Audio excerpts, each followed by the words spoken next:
Hello everybody, welcome to Shreshth classes. I hope you are doing well and आपकी पढ़ाई ठीक ठाक तरीके से चल रही होगी। सो लेडीज एंड जेंटलमैन, इस वीडियो के अंदर हम लोग सीपीडब्ल्यूडी की सारी इंफॉर्मेशन को डील करने वाले हैं। उनका लाइफस्टाइल कैसा होता है और जॉब प्रोफाइल क्या होता है, क्या प्रमोशन के क्राइटेरियाज हैं, कैसे हम लोग ट्रांसफर करवा सकते हैं, क्या हमें हमारे होम टाउन में जॉब मिल जाएगी, हाँ, और क्या क्या पर्क्स मिलती हैं, सैलरी कितनी है, किस प्रमोशन के थ्रू किस पोस्ट तक हम लोग जा सकते हैं, सब कुछ इस वीडियो में we will be going to discuss. तो सबसे पहली बात आती है, आपको पता है CPWD central public works department ministry of urban development के अंडर आता है। सेंट्रल डिपार्टमेंट है, पूरे इंडिया में आप लोगों को भेजा जा सकता है जॉब के लिए। लेकिन मैं आपको बता दूं 40% वर्क जो है वो दिल्ली के अंडर है।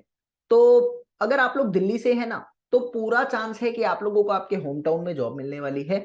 अब जैसा कि आपको पता है कि भाई सीपीडब्ल्यूडी सेंट्रल है, यानी 4 तरह के जोन्स हैं इसमें, northern zone, southern zone, western zone, eastern zone. अब जो भी आप लोग फॉर्म फिल करते हैं और अपनी प्रेफरेंस के अकॉर्डिंग जोन फिल करते हैं, तो आपके मार्क्स पर निर्भर करता है कि आपको किस जोन में कहां पर भेजा जाता है। तो अगर मेट्रोपॉलिटन सिटी से हैं तो पूरे चांस है कि आपको आपके होम टाउन में जॉब मिल जाती है। अदरवाइज ट्रांसफर का भी एक ऑप्शन होता है कि अगर आप लोग इंटर रीजनल ट्रांसफर करवाना चाहते हैं, दूसरी स्टेट में ट्रांसफर करवाना चाहते हैं, तो 3 साल या 5 साल अपनी वर्किंग प्रोफाइल के अकॉर्डिंग आप अपना ट्रांसफर करवा सकते हैं। आप रेगुलर हैं, बहुत अच्छे से अपनी जॉब पर ध्यान दे रहे हैं, आपका काम बहुत अच्छा है, सीनियर आपसे खुश हैं, तो आप एक्चुअल में 5 साल या 3 साल पर अपनी जॉब प्रोफाइल के अकॉर्डिंग ट्रांसफर करवा सकते हैं। एक छोटा सा फॉर्म फिल होता है उनकी साइट पर ही। उनकी साइट पर आपकी परफॉर्मेंस के अकॉर्डिंग ट्रांसफर रेट के लिस्ट भी आती है, जिसको कहते हैं रेडीनेस लिस्ट। तो आप उस रेडीनेस लिस्ट को भी चेक कर सकते हैं और अपने ट्रांसफर के बारे में खुद से पता कर सकते हैं, कोई ऐसी प्रॉब्लम नहीं है। लेकिन हाँ, अगर आप लोग उसी स्टेट में दूसरी सिटी में ट्रांसफर करवाना चाहते हैं, तो 3 साल आपको मिनिमम जॉब करना पड़ेगा एक जगह पर। उसके बाद आप अपना ट्रांसफर आसानी से करवा सकते हैं। तो ट्रांसफर कोई बड़ी बात नहीं है। सबसे बड़ी बात यहां पर है कि सीपीडब्ल्यूडी जेई में आप लोगों की सैलरी अच्छी खासी होती है। सैलरी लगभग अगर आप अलाउंस काट के बात करो तो 49,000 टू 50,000 पर मंथ की आपको सैलरी मिलती है। अलाउंसेस ऐड होते हैं तो और ज्यादा चली जाती है, 60-65 के आसपास हो सकती है।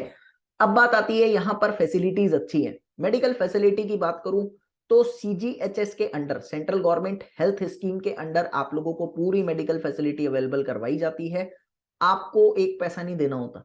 सीजीएचएस डिस्पेंसरी अगर आपको रेफर करती है किसी प्राइवेट हॉस्पिटल में, आजकल तो भाई 99% प्राइवेट हॉस्पिटल सीजीएचएस के अंडर है, सीजीएचएस से पेनलाइज्ड है, तो आपको एक भी पैसा नहीं देना।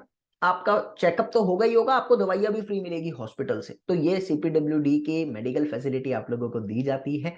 उसके बाद मेरे पास यहां पर बात आती है कि आपका वर्किंग प्रोफाइल क्या है, आपको कहां कहां कैसे कैसे काम करना होता है। देखो, आप आईआईटी की बात करो, एनआईटी की बात करो, सेंट्रल बिल्डिंग्स की बात करो, सेंट्रल यूनिवर्सिटी की बात करो, नेशनल हाईवे की बात करो, ब्रिजेस की बात करो, ये सब सीपीडब्ल्यूडी के अंडर है। तो इनको बनाने के लिए सीपीडब्ल्यूडी का सहारा लिया जाता है। आजकल तो बहुत सारे पीएसयू भी सीपीडब्ल्यूडी के अंडर काम कर रहे हैं। तो आप लोगों की रेपुटेशन ओवरऑल कई हद तक बढ़ जाती है, आपको सीखने को बहुत कुछ मिलता है डिपार्टमेंट में। और जो मेरे दोस्त डिपार्टमेंट में अभी हैं, उनसे जैसे बात करी थी, तो they actually said to me कि देखो, काम का प्रेशर होता है, आपको काम अच्छा खासा देखने को मिलेगा, करने को मिलेगा। लेकिन हाँ, ऐसा भी नहीं है, काम के साथ साथ पढ़ाई का बहुत टाइम मिलता है। तो आप आसानी से अपनी फर्दर डेवलपमेंट के लिए पढ़ाई कर सकते हैं। अगर आप किसी और एग्जाम की तैयारी कर रहे हैं तो आप आराम से पढ़ सकते हैं। आप जेई पर हैं, एई पर जाना चाहते हैं, आईएएस की प्रिपरेशन कर रहे हैं, तो आप आराम से कर सकते हैं, ऐसा उनका कहना है। बहुत सारे लोग जानकार हैं सीपीडब्ल्यूडी में, तो सबका ही लगभग ये कहना था। अब ना सीपीडब्ल्यूडी में देखो, 2 सेक्शन होते हैं। एक होता है आपका मेंटेनेंस सेक्शन, मेंटेनेंस डिवीजन, एक होता है प्रोजेक्ट डिवीजन।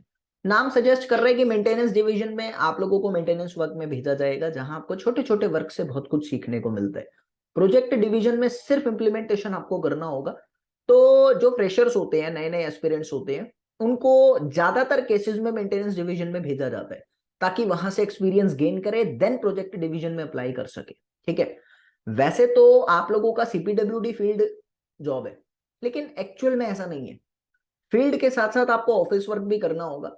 आप ये मानकर चलिएगा कि आपको ऑफिस वर्क और फील्ड वर्क दोनों ही करने पड़ेंगे। सीपीडब्ल्यूडी में एक अच्छी बात ये आती है कि आपको मेजरमेंट के साथ सुपरवाइजरी वर्क मिलता है। अगर आप बाकी डिपार्टमेंट्स में जाते हैं, ज्यादातर डिपार्टमेंट में जैसे आरआरबी जेई है, उसमें आपको सुपरवाइजरी वर्क मिलता है, मेजरमेंट वर्क आपके एसई के अंडर होता है, सीनियर से इंजीनियर के अंडर होता है, आपके अंडर नहीं होता। सीपीडब्ल्यूडी में आप ही के अंडर मेजरमेंट वर्क होता है, तो एक हद तक पावर आपके पास आती है। और सबसे बड़ी बात यहां पर आप लोगों की आती है कि आप किस पोस्ट पर प्रमोशन करवा सकते हो। देखो सबसे पहली बात है, एसएससी जेई के थ्रू आप ग्रुप बी पोस्ट पर जाओगे, जेई की पोस्ट पर जाओगे। फिर आप लोगों के पास आती है असिस्टेंट एग्जीक्यूटिव इंजीनियर, एईई। लगभग 10 साल के एक्सपीरियंस के बाद आप लोगों का प्रमोशन होता है। 7 से 9 साल एवरेज है, किसी का 10 में होता है, किसी का 8 में होता है, किसी का 9 में होता है, डिपेंडिंग ऑन द आपका परफॉर्मेंस कैसा है, परफॉर्मेंस क्राइटेरिया। तो लगभग लगभग you will get promotion for average of 10 years. आप एई पोस्ट पर जाओगे। अगर आप डायरेक्टली एई पोस्ट पर लगना चाहते हो तो आपको आईईएस एग्जाम के थ्रू आना पड़ेगा, और एसएससी जेई के थ्रू प्रमोशन हार्डली एई तक होता है, उससे आगे नहीं हो पाएगा आपका, ठीक है। लेकिन आईईएस के थ्रू आप लगोगे ही एई पर। फिर अगर आप आईईएस के थ्रू जाते हो तो आपको बहुत सारे प्रमोशन देखने को मिल सकते हैं, मैं अभी बताता हूँ।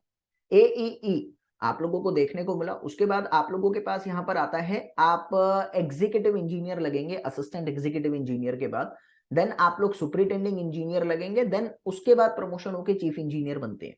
Chief engineer is a kind of zonal officer, ठीक है। उसके बाद मेरे पास बात आती है, फिर इसके भी बाद प्रमोशन है ADG, assistant director, additional director engineer general.